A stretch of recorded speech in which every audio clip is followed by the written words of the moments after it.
Bismillah, Assalamualaikum warahmatullahi wabarakatuh. Waalaikumsalam warahmatullahi Innal wabarakatuh. hamdalillahi nahmaduhu wa nasta'inuhu wa nastahdihi wa natubu ilaih wa na'udzu billahi min syururi anfusina wa sayyiati a'malina may yahdihillah fa huwal muhtadi wa may yudlil falan tajida lahu waliyyan mursyida. Asyhadu an la ilaha illallah wahdahu la syarikalah wa asyhadu anna Muhammadan abduhu wa rasuluhu la nabiyya wa la rasula ba'dah. Allahumma shalli ala Muhammadin wa ala ali Muhammad kama shallaita ala Ibrahim wa ala ali Ibrahim innaka Hamidum Majid wa ba'du. Bapak Ibu, kaum muslimin muslimat jamaah yang dirahmati Allah Subhanahu wa taala. Alhamdulillah, bersyukur kita pada Allah yang telah memberikan limpahan nikmat dan karunia-Nya kepada kita, nikmat iman Islam, nikmat sehat dan sempat, sehingga di siang ini kita bisa berkumpul kembali di majelis ini. Semoga Allah Subhanahu wa taala memberikan banyak rahmat dan kebaikan untuk kita semua. Salawat dan salam semoga terlimpah curahkan pada baginda Nabi Muhammad sallallahu alaihi wasallam, juga pada keluarga, kerabat, para sahabat dan pengikutnya yang setia sampai kiamat. Mudah-mudahan kita termasuk di antara umatnya yang mendapatkan syafaatnya dan hisab. Tema kita berbincang tentang merawat ukhuwah imaniyah. Merawat, kita membayangkan seperti seorang petani yang sedang merawat kebun. Maka ikhtiar dari merawat itu dimulai dari menyiapkan lahan yang terbaik, kemudian menyemai benih, sampai kemudian kita menanamnya, lalu kita melihat tumbuh tunasnya, kemudian kita mengawal, menjaga, memelihara, sampai kemudian dia menjadi sebuah pohon yang besar, rindang, kemudian buah-buahnya sangat menyenangkan. Tentu proses untuk sampai pada datangnya buah ini ada banyak hal yang harus dilakukan. Baik itu perawatan yang sifatnya internal, tentang pupuk apa yang paling cocok untuk jenis tanaman ini, kemudian bagaimana cara menyiraminya, kebutuhan nutrisi, sinar matahari, sampai yang eksternal dalam bentuk bagaimana supaya tidak dimaling orang, kita pageri, bagaimana supaya tidak dimakan ulat, kita semproti, bagaimana kemudian supaya tidak ada binatang buas yang menghabisi, ya, lalu kita kasih anjing penjaga atau kita kasih seorang penjaga di sana. Yang intinya merawat ini pasti ada unsur internal dengan eksternal. Kenapa harus kita rawat? Karena kalau kemudian buah yang kita tanam ini rusak, kita tidak akan mendapatkan manfaat. Karena kalau kemudian pohon ini kering, layu, maka kita sebagai petani akan mengalami kerugian besar. Jamaah yang dirahmati Allah Subhanahu wa taala, maka dalam konteks ukhuwah imaniyah, kenapa harus kita rawat, kita jaga? Kita memiliki banyak alasan, tetapi ada dua hal yang paling pokok. Alasan yang pertama adalah bahwa secara ukhuwah ini bisa rusak, bisa hancur, bisa kemudian berubah menjadi permusuhan. Ya. Yang kedua, manfaat yang harusnya kita dapatkan, terutama manfaat di akhirat, ini kalau sampai kita kehilangan, maka kita telah mengalami kerugian yang sangat besar. Kalau ukhuwah imaniyah di dunia saja kita bisa merasakan manfaatnya, maka di akhirat kelak besok kita juga akan merasakan manfaat yang lebih besar, bahkan manfaatnya boleh jadi lebih besar daripada sholat kita, puasa kita, doa kita, tilawah kita. Ya, itu ukhuwah imaniyah boleh jadi lebih bermanfaat. Kenapa demikian? Jamaah yang dirahmati Allah Subhanahu wa taala. Nah, inilah landasan berpikir daripada merawat ukhuwah imaniyah ini adalah dari sebuah mindset ataupun perasaan kita, cara pandang kita tentang bagaimana besok kehidupan manusia ketika berada di alam akhirat. Bapak Ibu jamaah yang dirahmati Allah Subhanahu wa taala, ya, ada satu ayat yang membuat para sahabat itu betul-betul nggak bisa tidur. Dia merasa gelisah. Ayatnya berbunyi, laisa bi amaniyikum wala amaniyi ahlil kitab. Surga itu tidak menurut angan-angan kamu. Janji Allah berupa surga tidak berdasarkan keinginan kamu. Tidak gara-gara aku udah sholat pasti masuk surga, aku udah menutup aurat pasti masuk surga, aku sudah puasa, aku sudah sedekah. Maka Allah katakan laisa bi amaniikum. Ya, enggak seperti yang kamu angan-angankan. Enggak seperti yang diangan-angankan oleh orang Yahudi dan Nasrani yang tentang surga dan neraka. Mereka punya mindset begini begitu. Lalu Allah mengatakan apa? May ya'mal su'an yujzabihi. Maka barang siapa yang berbuat kejahatan, dia akan dibalas sesuai dengan kejahatan yang dilakukan. Kenapa di situ Allah mengingatkan bahwa surga tidak seperti yang kita angan-angankan. Lalu Allah mengatakan may ya'mal su'an yujzabihi. Di sini para ulama menjelaskan, Bapak Ibu sekalian, kalau kita sholat, apakah sholat kita pasti diterima oleh Allah? Belum tentu. Kalau kita zikir doa, apakah zikir doanya akan naik ke langit?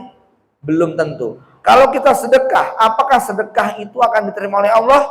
Baca Quran? Belum tentu. Tapi kalau kita maling, mencuri, berzina, mabok, ya, kemudian melakukan kejahatan dan dosa, kira-kira jadi dosa nggak itu? Pasti dosa. Jadi kalau kita berbuat baik, belum tentu berbuah kebaikan. Tapi kalau kita berbuat jahat, sudah pasti tercatat sebagai dosa. Bapak Ibu sekalian, terbayang nggak ya? Kita kalau berbuat baik, sama Allah dilipat gandakan 10. Kalau kita berbuat jahat, hanya dihitung 1. Tapi masalahnya, tidak ada jaminan bahwa kita ini kalau berbuat baik, pasti jadi kebaikan. Sementara Allah katakan wa may ya'mal su'an yujzabihi. Kalau kita berbuat kejahatan sudah pasti jadi dosa. Nah, ini di sini masalahnya, ya. Maka Bapak Ibu sekalian, besok di hari kiamat keadaan kita itu seperti kalau Anda sudah bekerja keras setiap hari, kemudian kita menunggu gaji tiap bulan dari pekerjaan kita, lalu kemudian kita mendapatkan sesuai dengan yang kita lakukan. Pada saat kita memiliki bekal tersebut, lalu kita berangkat ke sebuah tempat perbelanjaan, maka masing-masing orang itu akan sadar diri dengan seberapa uang yang dia bawa. Ya, kalau Anda ke Goro, masuk ke dalam mallnya, tapi di kantong hanya ada uang 1.000 rupiah, kira-kira punya mimpi apa Bu di sana? Ya, nggak bisa banyak bermimpi, gelisah. Ada penawaran diskon 90% pun Anda merasa nggak pantas untuk membelinya. Nah jamaah sekalian, besok di hari kiamat, setiap orang akan melihat seberapa bekal yang dia punya. Apakah sudah cukup untuk ditebus, untuk dijadikan sebagai alat tebus surga yang Allah janjikan. Masalahnya kalau tidak cukup, dia akan ada konsekuensi, ada resikonya. Maka disinilah kita diberitahu oleh Rasulullah SAW bahwa besok di hari kiamat, di yaumil mahsyar, setiap orang hanya akan sibuk dengan dirinya sendiri-sendiri. Ya, bahkan Allah mengatakan fa idza nufikha fis-sur fala ansaba bainahum yauma idzi wala yatasaalun. Apabila sangkakala itu sudah ditiup, maka pada saat itu fala ansaba bainahum, tidak ada hubungan nasab di antara kita. Gak ada seorang suami yang peduli dengan istrinya, gak ada seorang bapak yang peduli dengan anaknya, gak ada anak yang peduli dengan kedua orang tuanya, apalagi kakak kepada adiknya, apalagi kita dengan tetangga atau teman biasa. Ya, maka pada saat itu setiap orang akan sibuk untuk menyelamatkan dirinya masing-masing. Bahkan ketelanjangan yang dipertontonkan oleh Allah Subhanahu wa taala di antara sesama kita tidak membuat mata kita melirik untuk melihat kehormatan orang lain. Walaupun kalau pakai logika di dunia, Ibunda Aisyah mengatakan, "Ya Rasulullah, apakah kita tidak malu karena kita berdempetan, berhimpitan dalam kondisi telanjang tanpa selembar kain pun yang melekat di badan?" Maka Rasulullah mengatakan, bal amru yauma idin aqdamu min ayyang duraba'dukum ala aurati ba'din au kama qala. Hari itu urusannya jauh lebih mengerikan daripada sekedar urusan pengen ngelihat aurat sesama.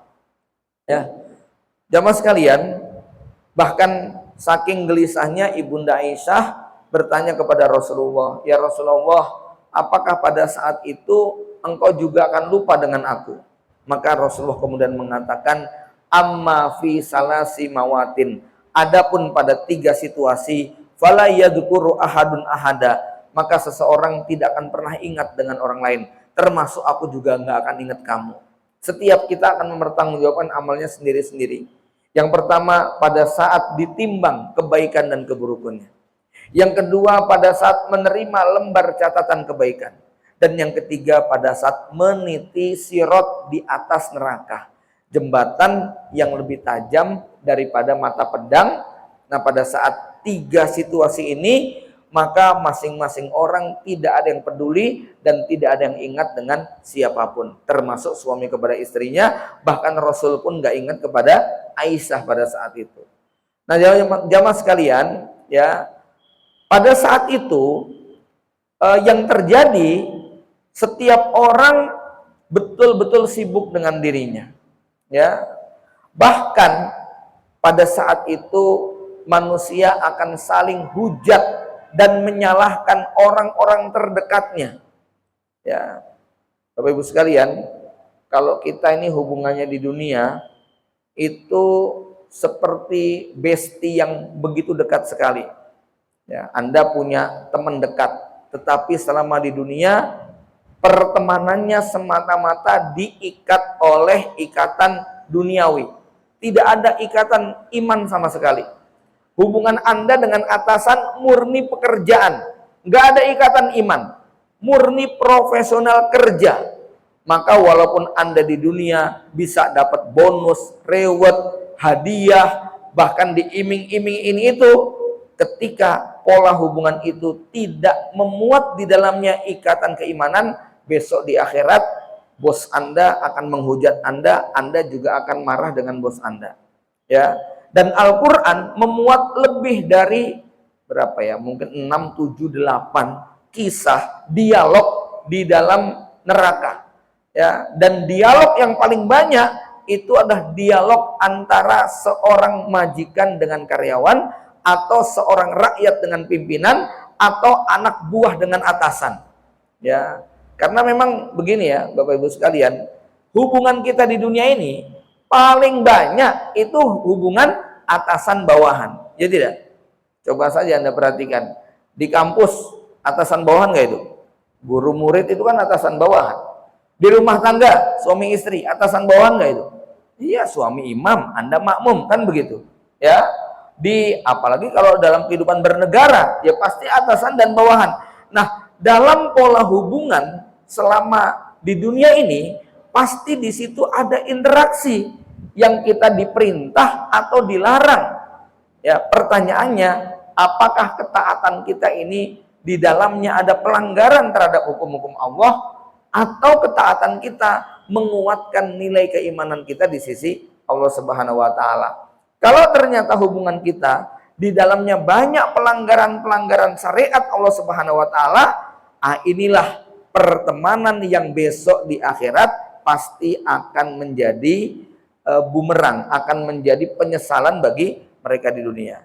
Jamaah yang dirahmati Allah Subhanahu wa taala, maka kalau orang-orang kafir atau orang-orang yang tidak beriman besok di akhirat akan saling tuntut, saling hujat, akan saling laknat, bahkan saling mengingkari satu sama lain, maka beda dengan orang beriman. Ya, orang beriman Bapak Ibu sekalian, tadi saya ceritakan ya, bahwa suami nggak ingat istri, anak nggak ingat orang tua, bapak nggak ingat anak-anak. Kapan itu? Ketika proses dihisab. Tetapi begitu ada seorang mukmin yang mendapatkan kepastian dia masuk surga, maka ketika dia masuk surga, ketika dia mau masuk surga, yang dia lakukan di antaranya, saya nggak tahu apakah ini adalah yang pertama kali dia lakukan, atau salah satu yang dia lakukan. Tetapi kalau dilihat dari beberapa riwayat, ini termasuk yang pertama kali dia lakukan. Apa itu? Dia akan mencari bestinya. Dia akan mencari teman dekatnya. Dia akan mencari orang-orang yang punya kenangan indah selama hidup di dunia. Bapak Ibu sekalian, salah satu atau mungkin satu-satunya yang akan dibawa sampai nanti ke surga atau ke neraka itu adalah kenangan waktu hidup di dunia. Ya, maka kalau Anda punya kenangan-kenangan indah dengan seseorang, besok di akhirat ketika orang ini kemudian masuk surga, maka dia akan menyapu surga tadi dengan pandangan matanya. Ya, nah ini salah satu pemandangan yang menakjubkan besok di akhirat, Bapak Ibu. Kita sama Allah akan dikasih fisik yang berbeda dengan fisik di dunia. Ya, mata kita di dunia ini nggak bisa melihat sesuatu yang di balik tembok. Ya, tapi besok di akhirat bentangan jarak surga seperti langit dan bumi, itu kita bisa melihat sampai kita ngerti bahwa surga yang luasnya itu selangit dan bumi tadi kok nggak ada teman kita. Ya Allah, mana teman saya? Kata Allah, coba kamu lihat di neraka. Gitu ya. Coba kamu lihat di neraka. Ternyata dilihat ada bahwa temannya di neraka. Lalu kemudian hamba ini mengatakan, ya Rob, ini adalah kawan ngajiku. Ini teman taklimku waktu dulu di Goro Asalam. Gitu ya. Saya kemana-mana selalu bareng dia, ya Allah. Itu sahabat dekat saya. Berat rasanya saya di surga kalau nggak ada dia. Gitu ya. Maka Allah kemudian mengatakan, kalau begitu angkat teman kamu dari neraka. Maka orang beriman ini kemudian apa? Mencari kawan yang di neraka untuk kemudian dia bawa ke surga. Ya, sebagaimana waktu di dunia dia nggak tega melihat temannya mabuk, judi, maksiat, kemudian dia tarik, ayo ikut ngaji, ayo ke masjid sholat, ayo kita melakukan kebaikan. Maka besok di akhirat dia nggak tega melihat temannya berada di neraka untuk kemudian dia tarik ke surga Allah Subhanahu wa taala. Ini juga bisa terjadi pada seorang anak. Ketika sang anak itu sama Allah diperintahkan masuk surga, maka dia kemudian melihat seluruh isi surga dan ternyata di sana nggak ada bapak dan ibunya. Lalu dia mengatakan, ya Rob, aku nggak akan masuk kalau tidak ada bapak dan ibuku. Aku pengen masuk surga bersama bapak dan ibuku. Kata Allah, kalau begitu cari bapak dan ibumu yang ada di neraka. Maka pada saat itu si anak tadi mendapatkan kesempatan untuk membawa bapak dan ibunya. Kira-kira besok suami kita akan begitu nggak, Bu? Nek misalnya suami yang masuk surga duluan, jenengan masih ketinggalan. Atau sebaliknya, jenengan yang sudah di depan pintu surga, suami masih terbakar di neraka. Kira-kira Anda kepikiran nggak untuk menyelamatkan suami Anda? Ya. Kepikiran nggak untuk menyelamatkan tetangga kita, menyelamatkan murid kita, menyelamatkan guru kita, menyelamatkan kawan main bola kita, menyelamatkan supplier ataupun pelanggan kita? Maka jamaah yang dirahmati Allah Subhanahu wa taala, rasa ingin untuk menyelamatkan ini ditentukan dengan pola hubungan sewaktu di dunia. Seperti apa pola hubungannya? Kalau pola hubungannya itu dirajut di atas ukhuwah imaniyah, maka hubungan tadi akan berlanjut sampai ke akhirat dan disitulah kita mendapatkan manfaat. Maka Bapak Ibu sekalian, tadi di awal saya sudah katakan, sholat kita belum tentu menyelamatkan kita. Puasa kita, zikir kita, tilawah kita, sedekah kita belum tentu diterima oleh Allah Subhanahu wa taala. Tetapi kalau kita punya teman-teman yang soleh dan solehah, yang mereka selalu mengingatkan kita dalam kebaikan dan kebenaran, yang mereka selalu mengajak kita kepada jalan Allah Subhanahu wa taala, maka inilah pola interaksi yang nanti di akhirat menjadi penyelamat kita. Ya, sedekah kita ala kadarnya, sholat kita nggak bisa khusyuk, bacaan Quran kita sangat sedikit, ya, ngaji kita belepotan. Tetapi karena kita punya kawan-kawan seiman, ini yang dikatakan oleh Nabi SAW apa? Nabi mengatakan tidak ada yang lebih peduli kepada nasib saudaranya ketika dia sudah diputuskan masuk surga melebihi orang beriman kepada saudaranya. Jadi kalau orang nggak beriman, Bu, nggak peduli.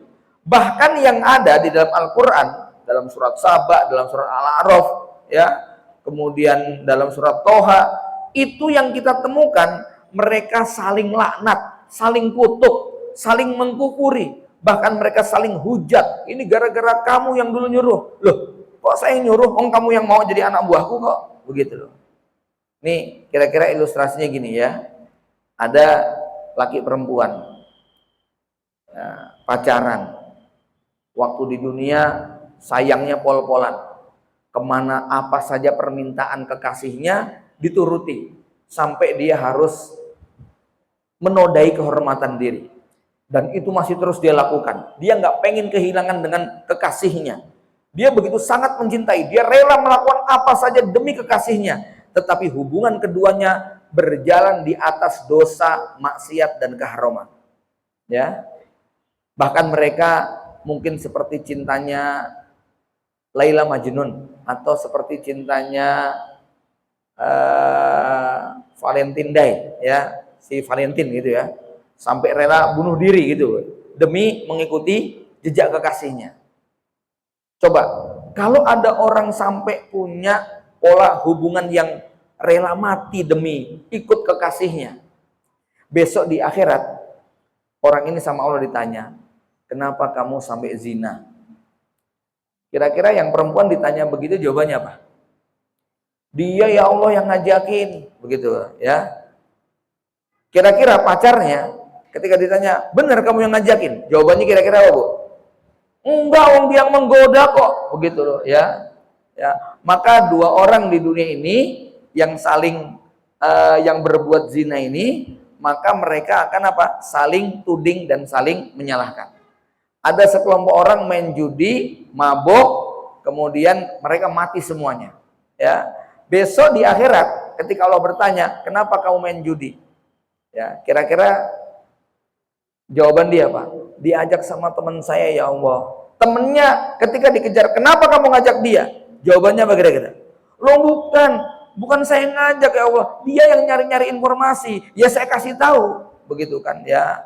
Maka di akhirat nanti mereka akan saling hujat, saling menyesal. Inilah yang dikatakan oleh Nabi Ibrahim dalam surat At-Taubah ayat 25 ketika Nabi Ibrahim mengatakan innama ta'buduna min dunillah ausanan mawaddata bainikum fil hayatid dunya summa yakfuru ba'dukum li ba'din ya summa yal'anu ba'dukum ala ba'din wa yakfuru ba'dukum ba'do ya summa yakfuru ba'dukum ba'do wa yal'anu ba'dukum ala ba'din. Jamaah sekalian ya, jadi pada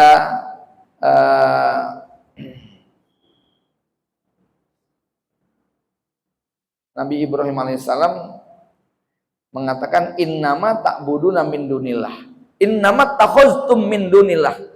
Maaf ya.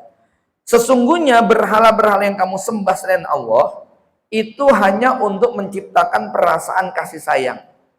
Ya dulu berhalanya berbentuk patung. Sekarang berhalanya bentuknya macam-macam, Bu. Bisa seragam, itu berhala kita. Bisa bendera, ya, bisa komunitas, bisa hobi, bisa apapun yang dia menjadi mawaddata bainikum, ikatan yang melahirkan cinta dan kasih sayang. Ada nggak yang berhalanya itu bendera? Ada. Misalnya karena dia itu pecinta bendera apa klub mana begitu kan ya, sehingga ketika melihat lawannya nggak ada ikatan iman Islam, hanya gara-gara ribut masalah bola sampai bunuh-bunuhan, maka dia apa membela benderanya.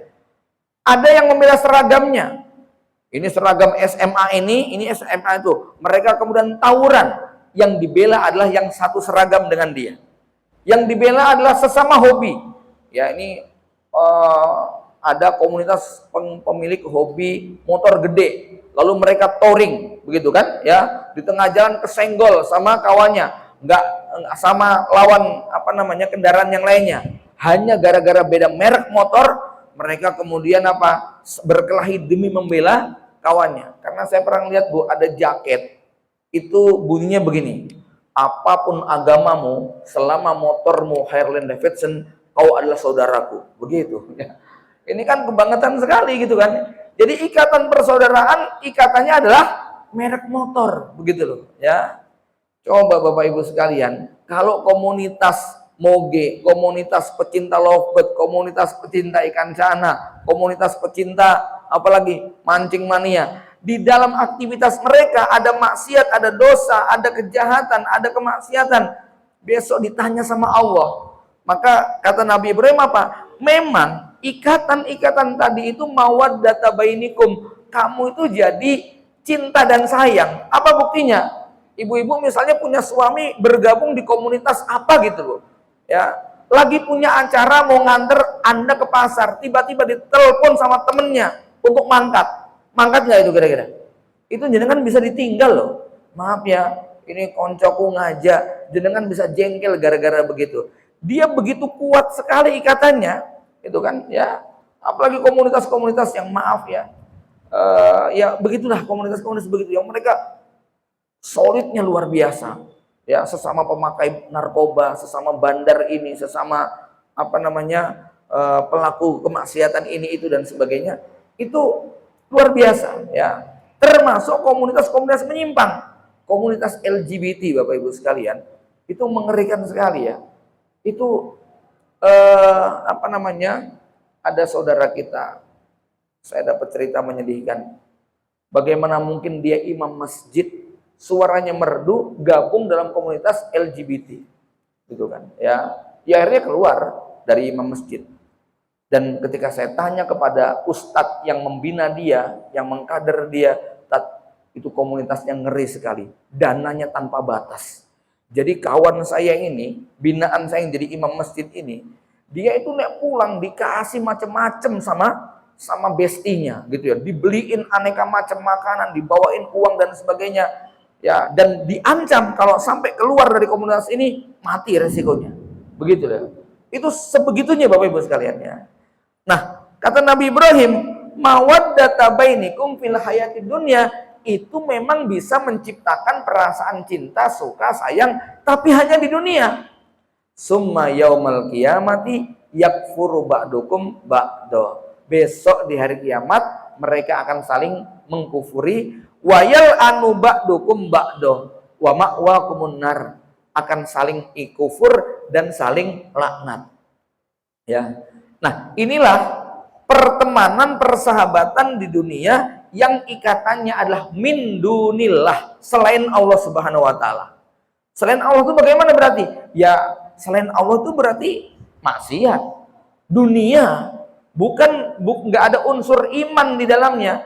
Maka persahabatan seperti ini besok kata Allah yakfuru ba'dukum ba'do, akan saling kufur dan saling laknat. Ya. Jamaah sekalian, ya, maka kalau tadi dikatakan ada seorang anak yang dia kemudian melihat surga, kok nggak ada bapak ibunya lalu dia cari. Ada seorang kawan yang masuk surga, kok teman ngajiku nggak ada lalu dia cari. Ya, ada seorang mujahid yang masuk surga, dia cari teman jihadnya kok nggak ada. Kata Allah dia ada di neraka karena pernah melakukan dosa begini-begini, lalu dia cari, gitu ya. Maka apa? Orang-orang kafir dia akan nyari kawannya yang menjadi penyebab dia masuk neraka. Apa permintaannya? Kalau orang beriman akan mengatakan, ya Allah, aku nggak akan masuk surga kalau nggak sama dia. Maka orang yang tidak beriman ini dia mengatakan, ya Allah, gara-gara dia aku masuk neraka. Atihim di faini minal adab wal anhum la'nan kabir. Ya Allah, tolong siksa dia 2 kali lipat dari saya. Karena gara-gara dia saya jadi nggak sholat. Gara-gara dia saya jadi mabuk dan berzina. Gara-gara dia saya kemudian ingkar kepadamu. Maka dia akan menimpakan kutukan itu. Ya, jemaah yang dirahmati Allah. Maka di sini saya katakan betapa mahalnya ukhuwah imaniyah. Ya, Bahkan ibu-ibu sekalian, ini ada satu hadis ya yang Masya Allah gitu ya. Besok di akhirat orang kafir itu kan masuk neraka. Orang Islam masuk neraka juga. Gitu loh. Orang Islam akan masuk neraka juga. Ya. Maka orang kafir ini mengatakan begini sama orang Islam. Hah? Kamu di neraka juga? Fama tanfa'ukum sholatukum wa shadaqatukum wa siyamukum au kama qala. Lah, kamu di dunia sudah sholat, puasa, sedekah. Lah kok masuk neraka? Ya ngapa? Ya mendingan kayak kita yang kafir sekalian masuk neraka wajar, gitu kan? Ya. Ini orang kafir di neraka, Bu, masih sempat berkomentar begitu kepada orang Islam. Sementara orang Islam yang disiksa di dalam neraka tadi, ya tiba-tiba kemudian mendapatkan kejutan. Kejutannya ada dua, ya. Kejutan yang pertama adalah dosa dia selesai, ya. Dosa dia selesai, kemudian apa? Malaikat diperintah oleh Allah Subhanahu Wa Taala. Karena waktu itu Allah berfirman kepada para malaikat, wahai para malaikatku, cari di neraka hambaku yang masih punya iman walaupun beratnya sebesar koin dinar. Maka sama malaikat diciduk semuanya, serokin semuanya di neraka, ya. Kemudian ini mulai kaget nih orang kafirnya nih. Loh, kok dia udah mentas gitu ya? Kok udah nggak ada lagi, ya. Kemudian apa? Tapi temennya yang Islam ini masih ada di situ juga. Akhirnya kemudian Allah mengatakan apa? Cari lagi di neraka hambaku yang masih punya iman walaupun beratnya separuh koin dinar. Maka sama malaikat diserok lagi. Ya, mulai habis tuh, Bu. Orang-orang Islam di neraka mulai habis, ya. Kemudian kata Allah, sekarang cari lagi di neraka hambaku yang masih punya iman walaupun beratnya hanya 1/4 dinar. Maka sama Allah kemudian apa? Diserok lagi. Udah habis ya Allah, kata malaikat. Kata Allah terakhir, ambil dari neraka hamba-hambaku yang di dalam hatinya masih ada iman walaupun seberat biji sawi. Maka oleh Allah, oleh malaikat kemudian diserok semuanya, dan yang di neraka yang tersisa tinggal orang-orang kafir. Maka kata Rasulullah, wa khina idzin yandamul kuffar. Maka pada saat itulah orang-orang kafir baru nyesal ternyata punya iman walaupun seberat biji sawi. Itu manfaat nggak, Bu? Manfaat. Jadi ini keterkejutan orang-orang kafir ketika di neraka, ketika dia punya teman orang Islam yang masuk neraka, maka si orang kafir mengatakan, ngapain juga kamu Islam kalau ternyata masuk neraka, gitu kan, ya. Kamu udah capek-capek sujud, capek-capek lapar-lapar puasa di bulan Ramadan, ya, sampai pakai sedekah-sedekah segala, ternyata masuk neraka juga, percuma, gitu loh. Nah, lagi ngomong kayak begini tiba-tiba dapat kejutan tadi, Bu. Dia termasuk yang namanya diserok oleh malaikat untuk dikeluarkan dari neraka. Kejutan yang kedua apa? Ya tadi, cerita tadi. Tiba-tiba nih gitu, ya. Nih kalau saya berimajinasi kira-kira gini, Bu, ya. Ini ada kawan hijrah, begitu loh. Kawan hijrah yang hijrahnya itu masih apa ya, belum totalitas nih, Bu. Ngaji, kadang-kadang masih diajak dugem sama temennya gitu ya, besok ngaji lagi gitu kan, ya. Ya. Tapi yang hijrah ini orangnya baik karena dia kaya, dia memfasilitasi kawannya gitu kan, dibelikan motor sama dia, kemudian pokoknya kebutuhan saudaranya ini dipenuhi sama dia, ya. Hubungan dua orang ini baik karena hubungan iman. Tetapi di saat yang sama dia masih punya teman orang kafir atau teman pelaku maksiat. Singkat cerita, besok di akhirat yang beriman ini masuk surga, yang beriman temennya ada orang kafir itu sama-sama di neraka. Maka akhirnya orang yang di neraka ini mengatakan kepada temennya yang Islam tadi dengan mengatakan seperti yang Nabi katakan, ya, fama tangfa'ukum sholatukum wasiyamukum wasodaqatukum. Apa manfaatnya kamu ngaji? Apa manfaatnya kamu Islam? Apa manfaatnya kamu puasa? Ternyata kita sama-sama di neraka, gitu kan, ya. Lagi ngobrol begitu, Bu, tiba-tiba ini nih temennya datang, gitu loh, ya. Masya Allah, kamu ternyata ada di sini. Ya, ya, kamu bagaimanapun adalah orang yang telah membantu saya. Bagaimanapun aku sekarang masuk surga, itu karena kebaikan kamu waktu di dunia. Harta kamu banyak diberikan kepadaku untuk kepentingan amal soleh. Maka demi Allah, kamu adalah saudara terbaikku.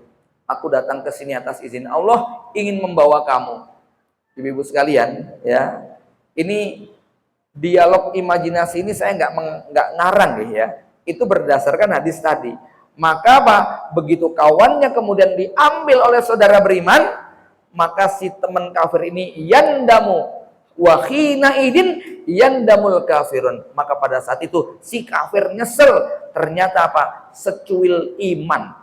Ikatan ukhuwah imaniyah yang dijalin oleh dua orang kawannya ini di akhirat memberi manfaat.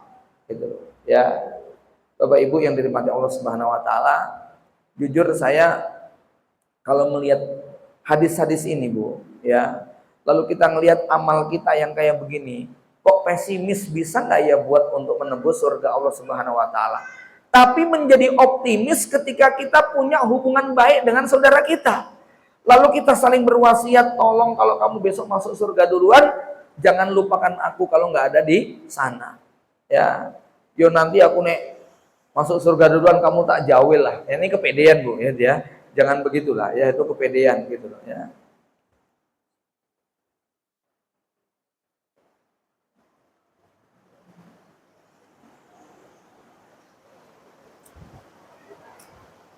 Jamaah yang dirahmati Allah Subhanahu wa taala, ya. Bahkan ada yang menarik dalam Al-Qur'an. Jadi ini pernah saya sampaikan nih. Besok kalau kita itu sudah masuk surga, kita masih pengen jalan-jalan ke neraka. Gitu, ya. Ngapain kita ke neraka? Kalau berdasarkan ayat dan hadis yang kita baca, ada dua kepentingan.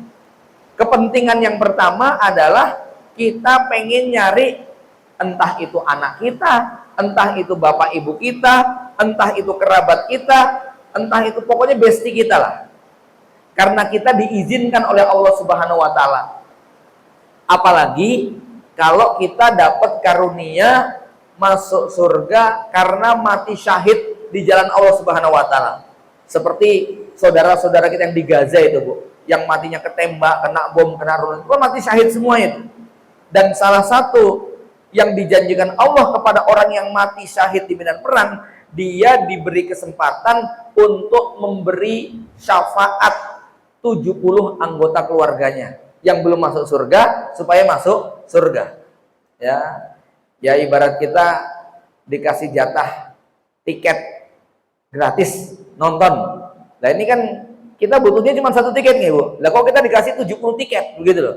Maka kira-kira tiket yang 70 ini kita kasihin siapa, Bu? Pasti kita kasih orang-orang apa? Terdekat kita. Orang-orang yang punya hubungan baik dengan kita. Kenapa? Ini acara cakep sekali.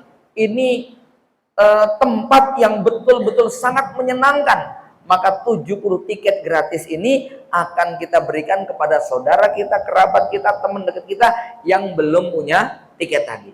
Ya. Maka jamaah yang dirahmati Allah Subhanahu wa taala, nah, orang beriman yang sudah di surga itu akan ke neraka dengan dua tujuan. Yang pertama pengen cari kawannya tadi. Yang kedua apa? Yang kedua pengen cari temennya yang kafir waktu di dunia, yang suka ngebully dia, yang suka mengajak maksiat dia, yang suka menggoda dia, tapi dia tabah, dia betul-betul bersandar kepada Allah, dia menepis semua godaan, suap, gratifikasi, tawaran ini, tawaran itu, padahal waktu di dunia itu betul-betul sangat menggiurkan sekali. Ya. Ini Allah ceritakan di dalam surah As-Saffat ayat 50 sampai ayat 59, ya. Silakan yang bawa Quran bisa dilihat dalam surat As-Saffat ayat 50 sampai 59. A'udzubillahi minasyaitonirrajim. Jadi ayat 40 1, 2, 3, 4, 5 sampai 48 itu Allah menceritakan tentang isi surga dan kenikmatan yang dirasakan orang beriman. Kemudian ayat 50 Allah mengatakan fa'aqbala ba'duhum 'ala ba'di yatasaalun. Maka sebagian mereka menghadap sebagian yang lain sambil bertanya-tanya. Duduk di kursi atau di dipan atau di permadani, kemudian ngobrol. Yatasaalun. Apa pertanyaan mereka? Obrolan mereka tentang kenangan di dunia. Mereka mengatakan, salah satunya mengatakan, qala qailum minhum inni kana li qarin. Ya, sesungguhnya aku dulu di dunia punya seorang teman. Qarin itu, Bu, artinya teman dekat, Bu, ya. Ada jin qarin. Jin yang suka nemeni kita. Nah, ini orang mengatakan inni kana li qarin. Aku punya teman dekat. Sayangnya dia kafir. Sayangnya dia pendosa. Sayangnya dia sekarang masuk neraka. Kenapa? Dia suka ngomong begini, a innaka laminal musaddiqin. Bro, kamu tuh percaya sama surga?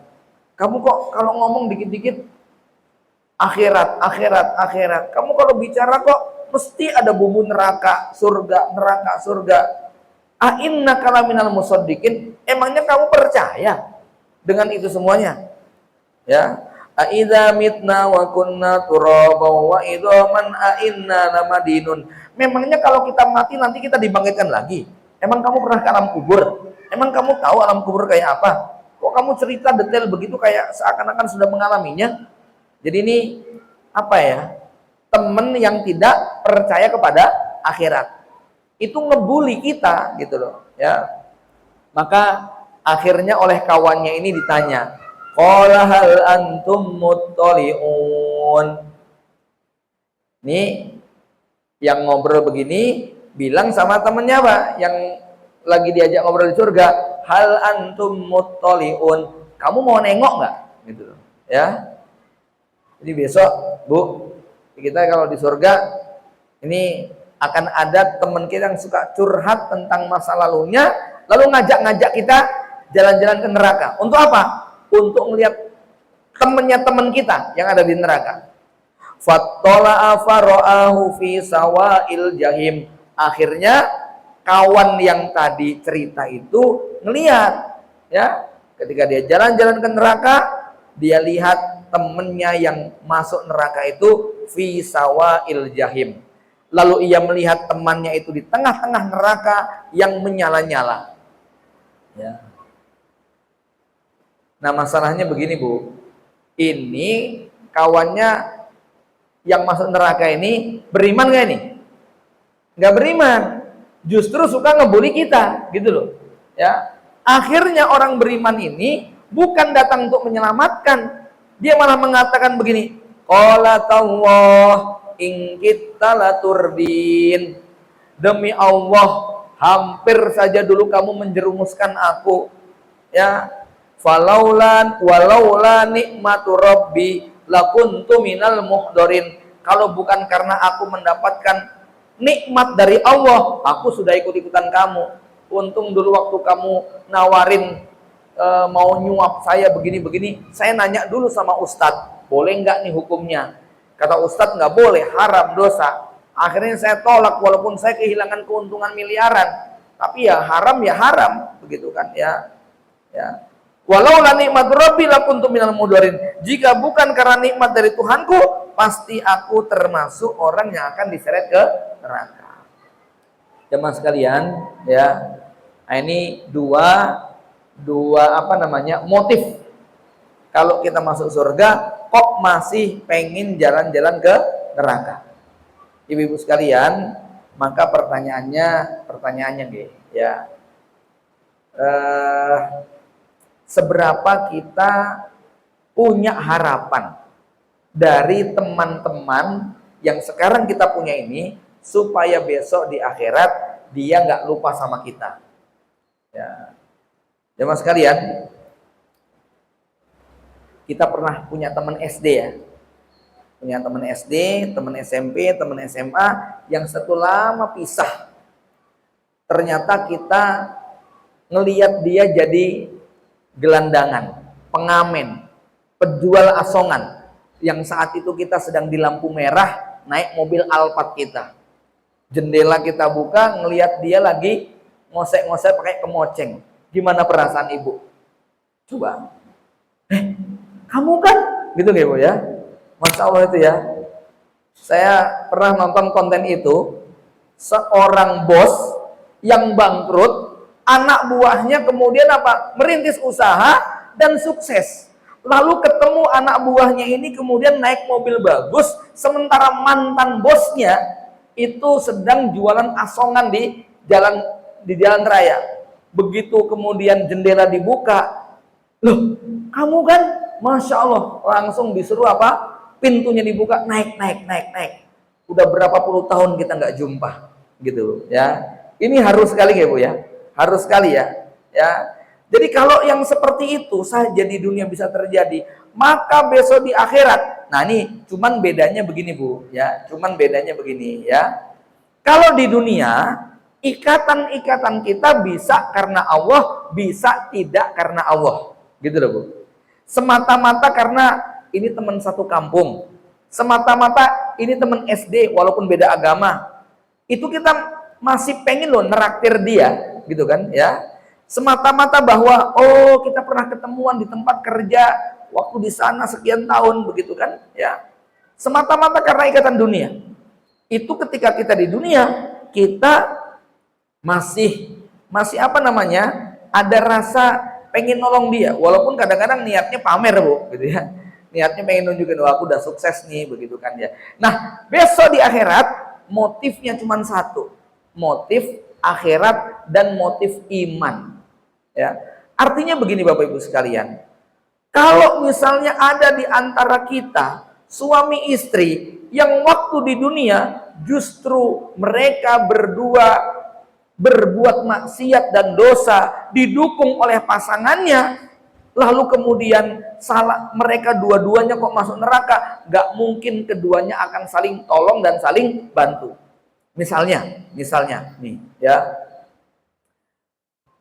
ada seorang suami yang istrinya pamer aurat justru difasilitasi, pakai baju seksi, kata suaminya aduh kurang seksi, ini belanja lagi, gitu loh ya. Sama suaminya difasilitasi beli baju seksi, kemudian apa, sama suaminya malah diupload fotonya, begitu ya. Ini suami istri bestie banget, Bu, waktu di dunia, saling dukung, mereka pamer, mereka bangga, mereka tunjukkan foto-foto mesra mereka waktu di dunia ya.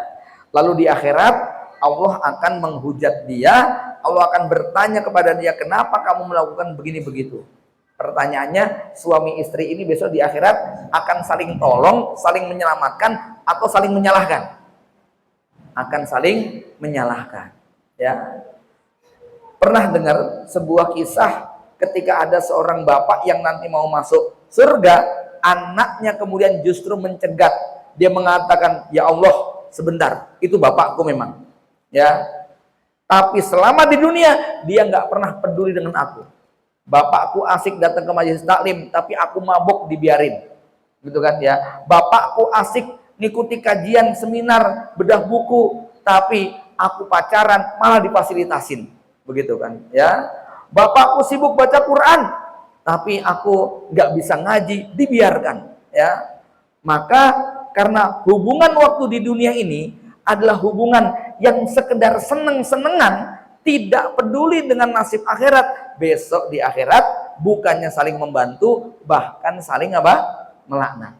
Jadi jamaah yang dirahmati Allah Subhanahu wa taala, jadi kalau tadi ada cerita seorang anak yang mau masuk surga, kemudian dia gak jadi, bukan gak jadi, dia gak mau menerima tawaran Allah kecuali dia digandeng sama bapak ibunya, karena memang waktu dia di dunia dia dikenalkan Islam, dikenalkan Allah, difasilitasi, diajari ngaji, walaupun mungkin bapak ibunya mungkin punya dosa yang menyebabkan dia harus masuk neraka dulu, maka si anak ini akan menyelamatkan bapak dan ibunya. Sebagaimana seorang bapak dan ibu akan menyelamatkan anaknya yang di neraka, Ketika waktu di dunia memang hubungan mereka adalah hubungan yang diikat dengan ikatan keimanan, ya. Maka jamaah yang dirahmati Allah Subhanahu wa taala, jadi ini bukan tentang kita dengan kawan kita, bapak dengan anaknya, bukan semata-mata hubungan itu, tetapi atas dasar apa hubungan itu dibangun. Gitu ya.